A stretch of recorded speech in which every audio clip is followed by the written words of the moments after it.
2016년 7월 20일 1억 원을 QLD와 TQQQ에 투자한 세 사람이 있습니다. 시작일과 투자금은 같았습니다. 다른 것은 오직 QLD와 TQQQ의 비중뿐이었습니다. 결과부터 말씀드리겠습니다.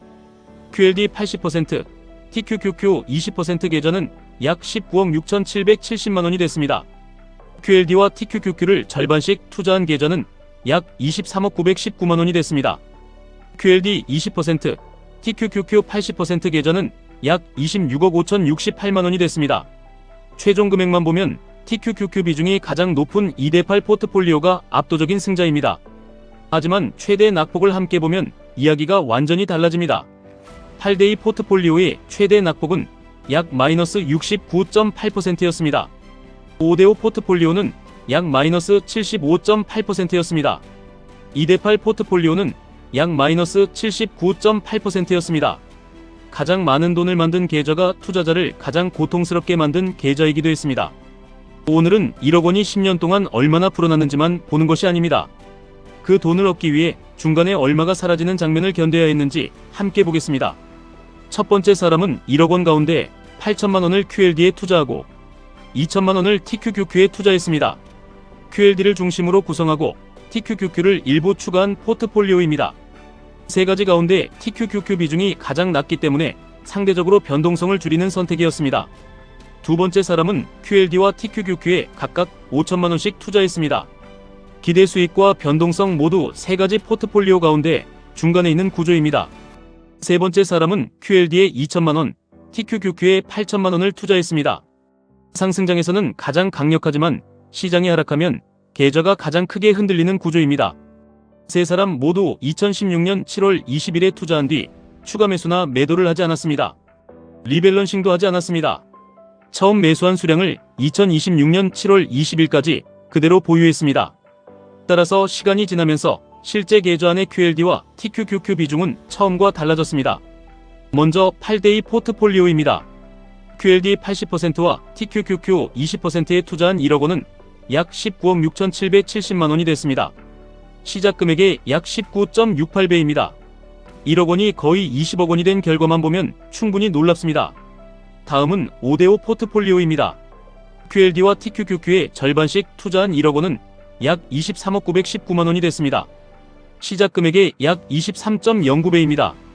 TQQQ 비중을 20%에서 50%로 높이자 최종 금액은 8대2 계좌보다 약 3억 4천만 원 많아졌습니다. 마지막은 2대8 포트폴리오입니다. QLD 20%와 TQQQ 80%에 투자한 1억 원은 약 26억 5,068만 원이 됐습니다. 시작 금액의 약 26.51배입니다. 8대2 포트폴리오보다 약 6억 8천만 원, 5대5 포트폴리오보다 약 3억 4천만 원 많은 결과입니다. 지난 10년 동안 나스닥이 강한 상승 흐름을 보였기 때문에 TQQQ 비중이 높을수록 최종 금액도 커졌습니다. 여기까지만 보면 답은 간단해 보입니다. QLD보다 TQQQ를 많이 담으면 되는 것처럼 느껴집니다. 하지만 투자자는 2026년의 최종 금액을 미리 알고 10년을 시작할 수 없습니다. 최종 금액에 도달하기 전까지 수많은 상승과 폭락을 직접 통과해야 합니다. 이제 세 계좌가 실제로 겪었던 최대 낙폭을 보겠습니다. 최대 낙폭은 투자 이후 가장 높은 계좌 금액에서 가장 낮은 계좌 금액까지 얼마나 하락했는지를 보여주는 수치입니다. 원금에서 얼마나 줄었는지만 보는 것이 아닙니다.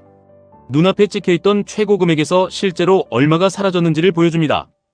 QLD 80%와 TQQQ 20% 계좌의 최대 낙폭은 약 마이너스 69.8%였습니다. 세 가지 가운데 낙폭이 가장 작았습니다. 하지만 마이너스 69.8%도 일반적인 투자자가 쉽게 견딜 수 있는 하락은 아닙니다. 계좌가 고점에서 약 70% 줄었다는 뜻입니다. 10억 원이 찍혀 있었다면 약 3억 원만 남는 수준입니다. QLD와 TQQQ를 절반씩 보유한 계좌의 최대 낙폭은 약 마이너스 75.8%였습니다. 계좌가 고점에 약 24%만 남았습니다. 고점에서 10억 원이었던 계좌가 약 2억 4천만 원까지 내려가는 것과 비슷한 충격입니다. TQQQ 비중을 20%에서 50%로 높인 대가가 단순히 숫자 몇 %의 변동성 증가로 끝난 것이 아닙니다. 계좌가 고점의 4분의 1 수준까지 줄어드는 장면을 견뎌야 했습니다. QLD 20%와 TQQQ 80% 계좌의 최대 낙폭은 약 마이너스 79.8%였습니다. 최종 금액은 가장 컸지만 중간에는 계좌의 거의 80%가 사라졌습니다. 고점에서 10억 원을 보았다면 약 2억 원만 남는 수준입니다. 20억 원을 보았다면 약 4억 원만 남습니다.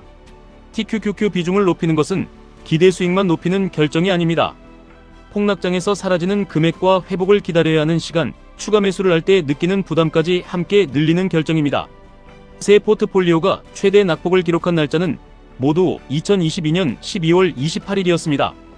2022년 나스닥 하락이 길어지면서 TQQQ 비중이 높은 포트폴리오일수록 고점 대비 손실도 커졌습니다. 최대 낙폭일까지 고점에서 줄어든 금액을 보면 충격이 더 직접적으로 느껴집니다. 8대2 포트폴리오는 고점에서 약 7억 8,500만 원이 줄었습니다. 5대5 포트폴리오는 약 10억 6,900만 원이 줄었습니다. 2대8 포트폴리오는 약 13억 5,300만 원이 줄었습니다.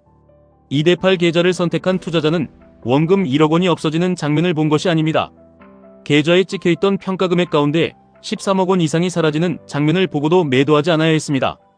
2022년 바닥에서도 새 계좌의 금액은 처음 투자한 1억 원보다 많았습니다. 하지만 실제 투자자의 심리는 처음 넣은 원금만을 기준으로 움직이지 않습니다. 계좌에서 한 번이라도 10억 원과 20억 원을 보고 나면 그 금액이 내 돈처럼 느껴집니다. 그 상태에서 수억 원, 수십억 원이 사라지면 원금보다 수익이 남아있어도 막대한 손실을 본 것처럼 느껴집니다. 그래서 최대 낙폭은 단순한 통계가 아닙니다. 투자자가 계획을 포기하고 매도할 가능성을 보여주는 숫자입니다. 8대2 포트폴리오는 최종 금액이 가장 낮았습니다. 하지만 세 가지 가운데 최대 낙폭도 가장 낮았습니다. 일부 기대 수익을 포기하는 대신 투자 계획을 유지할 가능성을 높이는 구조라고 볼 수 있습니다. 반대로 2대8 포트폴리오는 최종 금액이 가장 컸습니다. 그러나 이 결과를 얻기 위해서는 약 마이너스 79.8%의 하락을 견뎌야 했습니다. 높은 기대 수익만 받아들이고 폭락은 피할 수 있는 선택이 아닙니다. 보상과 위험은 함께 움직였습니다. 비중은 상승장에서 결정하면 과도해지기 쉽습니다. 시장이 계속 오르고 TQQQ 수익률이 강할 때는 누구나 높은 비중을 선택할 수 있을 것처럼 느낍니다. 하지만 비중을 정할 때는 계좌가 가장 좋았던 순간이 아니라 가장 나빴던 순간을 먼저 생각해야 합니다. 10억 원이 3억 원이 되어도 보유할 수 있는지, 20억 원이 4억 원이 되어도 매도하지 않을 수 있는지, 소득이 중단되거나 큰돈이 필요해져도 계좌를 건드리지 않을 현금이 있는지, 그 질문에 대한 답이 비중을 결정해야 합니다. 8대2는 약 19억 6,770만 원을 만들었습니다. 5대5는 약 23억 919만 원을 만들었습니다. 2대8은 약 26억 5,068만 원을 만들었습니다. 하지만 최대 낙폭은 각각 약 마이너스 69.8%, 마이너스 75.8%, 마이너스 79.8%였습니다. 최종 금액이 가장 높은 포트폴리오가 모든 사람에게 가장 좋은 포트폴리오는 아닙니다. 중간에 매도하면 높은 장기 수익률은 아무 의미가 없습니다. 내가 실제로 유지할 수 있는 포트폴리오가 결국 나에게 가장 높은 수익을 남길 가능성이 큽니다. 이번 계산은 QLD와 TQQQ의 공식 NAV를 사용했습니다. 환율과 세금, 거래 수수료는 제외했습니다. 2016년 7월 20일에 1억 원을 투자해 리밸런싱이나 추가 매수 없이 2026년 7월 20일까지 보유한 결과입니다. 특정 기간과 특정 매수일을 사용한 과거 결과이기 때문에 앞으로의 수익을 보장하지 않습니다. 실제 계좌에서는 환전 시점과 세금, 거래 비용, 체결 가격에 따라 결과가 달라질 수 있습니다. 가장 높은 수익률을 고르기 전에 가장 큰 폭락부터 확인해야 합니다. 내가 마이너스 70%와 마이너스 80%를 견딜 수 있는지 먼저 생각해야 합니다. 수익률이 아니라 끝까지 보유할 수 있는 비중을 선택해야 합니다. 지금까지 1분 투자 하이젠버그였습니다.